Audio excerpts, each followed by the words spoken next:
Right, take two. We had a bit of a technical problem. For some reason, the live stream froze up. I'm not sure why, so we've had to have a do-over.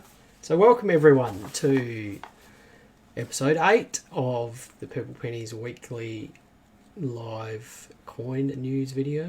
Hopefully we provide useful information to coin collectors in Australia, and if anyone's tuning in from around the world or watching after the event on YouTube, hello to you too. And if you ever have any questions that you want answered about Australian coins or world coins, feel free to contact us. So here we are in the last week of February 2021. G'day Brendan, how are you mate? What's been going on in the shop? It's been business as usual. Last week was very busy. This week has been a little quieter, which is good because it's allowing us to get caught up on some things, which is always nice to catch up on some work. We do struggle with the shop open to get any online stuff done or any stuff that isn't out the front of the shop, so it's good to have some time to catch up on that. The next mint release is due next week, so we'll just jump over to the news video there, the news slide. So we've got the 2021 investment coat of arms silver 1 ounce coin in stock. If you're in the shop, you can come and grab one of those. We've also got the Zewick triangular 1 ounce silver coin available. That's the last of the series. So there was 3 shipwrecks in that series, all on a triangular 1 ounce coin. So those are now available in the shop. If you happen to be going past and you want one, please drop in and grab one of those. As far as we know, we are on track for release, the 3 releases for next Thursday. They'll be available on our website at 12 a.m. Whether we actually have the physical stock or not to ship out, I really don't know. We certainly haven't had anything shipped to us, and we haven't received any shipping notifications, so there's a good chance that we won't have the physical stock to ship next Thursday, which is always so much fun. G'day Leonie, g'day John, thanks for watching, thanks for joining in.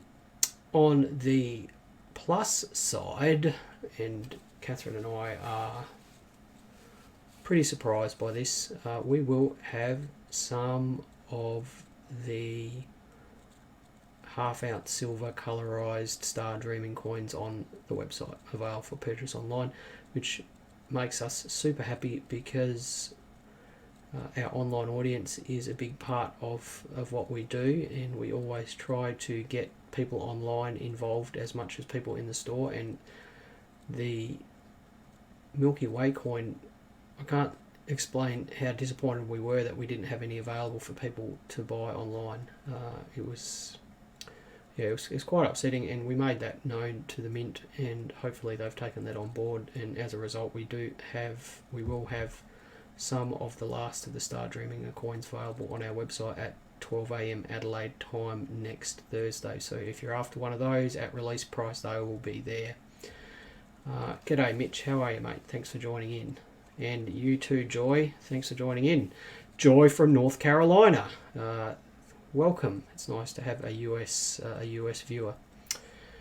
If you're not aware of the Star Dreaming set, there was 3 coins. There's 3 coins in the set. This is the last one. The first one kind of slipped under the radar, and we had them for several months before we finally sold out. The second coin in the series was released mid-lockdown, and there was a lot of frenetic activity around that coin, and as a consequence the price for the original coin went up by quite a bit. So if of the 3 releases, and we'll just jump to the next slide and you'll see what those releases are, I think that the Star Dreaming coin is likely to be the one that is the best one to chase after. If you're into coins for return on investment or flipping or whatever it is, then that would be the one that I would chase after. So thanks Mitch, I actually enjoy doing them. They're a highlight of my week. the preparation is a bit of a drag, but the actual videos themselves are good fun. G'day Gwen, how are you going? So Mitch was just saying that, saying thanks for me doing these videos, and like I said, I do enjoy doing them. Anyway, so there's the releases there. We've got the Year of the Ox 2 coin set, which is that annual release that the Mint does every year. And then we've got the Centenary of the Royal Australian Air Force 50 cent collection, which they're in a tin, so in the same vein as the Supercars sets and the Qantas sets and the Holden tins and the Ford tins. 50 cent colorized coins. Have seen the designs of the coins, they're quite tastefully done. Think, as I said last week, think the coloured 50 cent pieces from about 2014, 2015. The one with the red poppy, which is done very well. That's kind of that sort of stuff, quite well done. I think they'll be a popular set. We'll certainly have some of those available through our website. We'll certainly have the Year of the Ox ones available through our website. And then the last one there, which I think is the best release, is the last in the Star Dreaming series, the half-ounce silver colour Besom the Shark. So, yeah, Glenn, if we have any sort of sense that... So Glenn Warren is just saying he hopes the Star Dreaming is one per address. If we have any sense that a release is going to be in demand, we do that by default. Only one item per order, and if we see obvious attempts at manipulation of that, we will cancel all the orders. So, we want everyone to get a fair go at these things, and certainly if we have stock left over and the secondary market has gone crazy, then we still sell them at issue price as well. So we want collectors to get a go at these things, rather than the people who are just trying to buy them and flip them. Right, so that's the coin news. It's been... Oh no, there is. We'll just jump back to the slide here. There was an interesting story in the Australian Financial Review last week, and that's that last dot point on that slide there about the RAM theft. There was a story in the Australian Financial Review this week about two gentlemen who had been arrested and found in their possession, as well as recreational pharmaceuticals. There was also several hundred Royal Australian Mint collector coins in their original packaging. Because of this, the Mint has conducted an audit of their security, and it turns out, and they were sort of it was a bit vague in the article because this is a case that's active in the courts. It turns out that in 2007 to 2009, when the Mint was reorganising their warehousing system, there was some sort of flaw in the internal security system that allowed staff into an area that they shouldn't have been allowed to get into.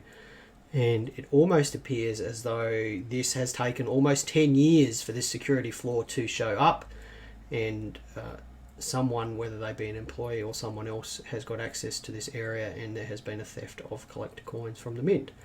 So, it's interesting that a facility as secure as the Mint can still have flaws. And if you have been sort of around this business for a little while, you remember back in 2007 that one gentleman managed to get out, an employee managed to get out of the Mint over a period of several months with about $150,000 in $2 coins that he had in his steel-capped boots. He'd walk through the metal detector and they'd just pick up his boots, but his shoes were full of coins. So these things do certainly happen. Interesting story. If you've got a chance and the patience for it, head over to the Australian Financial Review and have a read of that article. It's very interesting. Hello Andy and hello Paul. Thank you for joining in.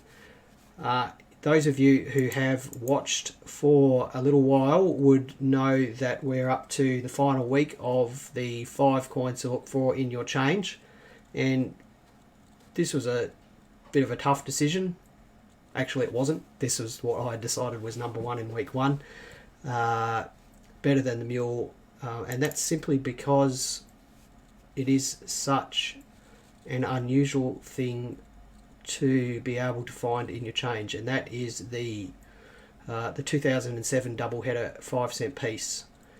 The coin was discovered in circulation several years ago. It was struck with 2 obverse or 2 heads dies. So every 2007 5-cent piece, flip it over, make sure there isn't a head on both sides. Hello Ian, thanks for joining in, thanks for watching. Yeah, Josh is saying, didn't someone get caught with a whole bunch of coloured $2 coins stolen from the mint recently? I suspect that the story in the Australian Financial Review, Josh, is referring to that. Anyway, back to the 2007 double header. 2 heads. The coins are rotated 100 degrees from the heads are rotated 180 degrees from each other. What does that mean? It means if you place the 5-cent coin with one head up oriented correctly, this isn't a double head of 5 cent by the way, and then spin it around, the other head will be upside down. From what we understand, well, not from what we understand, we know that for a lot of double obverse and double headed coins that have appeared over the years, they're rotated 180 degrees, and that's generally due to the way that the dies have to be installed into the press. And it is a lot of the time a strong indicator of a double obverse or double reverse coin being genuine, that rotation. So Glenn, there's a 2020 double-headed $2 at one of the auctions. Yes, Glenn, I saw that. There is a one in the next Roxbury's auction, and that comes to the next point on this slide here, which is they are mint sport. What's mint sport? Mint sport are fabricated errors that are deliberately made by people on the inside. Now, the reason that I say this about the double-headed 5 cent is that we've heard through the grapevine that it was a mint worker that made all of these and released them into circulation, and that there's some sort of legal action going on. So they are mint sport. What does that mean? It means that they're not genuine errors. They weren't made accidentally. They were made deliberately and released deliberately. That being said, it doesn't detract from the interest that people have in them, and the values are reflected as such. They're worth quite a bit more than a year $2,000 mill, $1,200 plus uncirculated ones, $2,500, $3,000.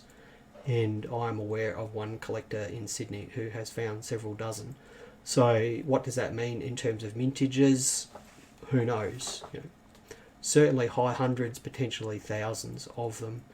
We've handled a couple in the last couple of years, and certainly have heard of people that have found them. So they are around, and I think simply because of their value that they have and how spectacular they are as an error, that they are the number one thing to look out for in your change. So hello Dillis, how are you? And hello Andrea, thanks for joining in. So we'll just have a quick look at what the coin in question looks like. Just bring it up here on the screen. So this is a PCGS graded example that we handled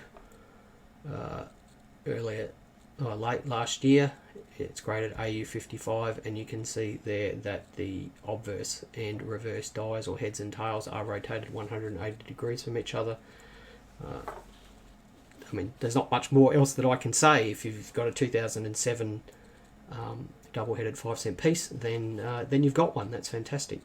Hello Brett, how are you? And Bob has found 6 double-headed 2007 5 cent pieces. Fantastic, Bob. Do you be interesting to know if you have any feeling for how many 5 cent pieces you've had to look for to find that many? And I think that's a strong indication that they are around, and they can be found, and I think that's why they're worth looking out for. And the fact that they still fetch over $1,000 makes your time worthwhile. So yeah, there we go. That's number one on the list, which kind of brings us to the end of the coins to look for in your change series that I've done over the last 5 weeks. Next week we're going to take a look at what uncirculated means. What is an uncirculated coin, and when a coin stops being uncirculated and becomes circulated. Was a great question that I got through Facebook from a regular viewer and someone that we know. and I'm going to have a good go at trying to explain that to you, because of course if you ever step outside of pre-packaged mint product and start collecting coins that entered circulation, then being able to grade is an important thing to be able to do, and understanding how to determine whether a coin is uncirculated or not is an important skill to have. I should just talk about a neat coin that we got back from PCGS this week, and we'll just here it is here. So this got back from PCGS this week. What is it? It's an 1823 thaler of Duke, I think it's Duke Ferdinand. No, Leopold. Duke Leopold of Austria. Okay, so 1623, and you can see how big it is. So thaler, T-H-A-L-E-R, is the word that originally becomes dollar. So this is one of the original dollars. Okay, it's a crown size silver coin. It's about 30 grams. It's about 94% silver, I believe. And, you know, this is what became 8 reals. 8 reals came from these sorts of coins. And then, of course, American silver dollars came from 8 reals. And then thaler was corrupted to become the word dollar. So, you know, it's a great coin that we got back. And I'll just show you the close-up images of it so you can get an idea of what an intricate coin it is. A fabulous amount of design, and the very first mint state one that I've ever seen or held in person, and it's a pleasure for us to be able to own it for a little while. And, you know, if I was perfectly honest, I'd love to be able to keep it myself, but as I keep saying to people that come in here into the shop, I can't keep everything, no matter how much I want to. So it's a PCGS MS63 Austrian thaler of Duke Leopold, and yeah, fabulous coin, and probably one of the best 5 coins that we've had here in 2 years. So there, I thought I'd just share that with you. Now, that's it for this week. How are we going with the comments? So Alison is still looking for double-headed 5-cent pieces. Keep looking, Alison. That's the only way to surely find one, is to keep looking for long enough. And Wendy, thank you for your kind words. So Wendy's just thanking us for taking the time to do these. As I said, we do enjoy them, and we do like to take time to do them.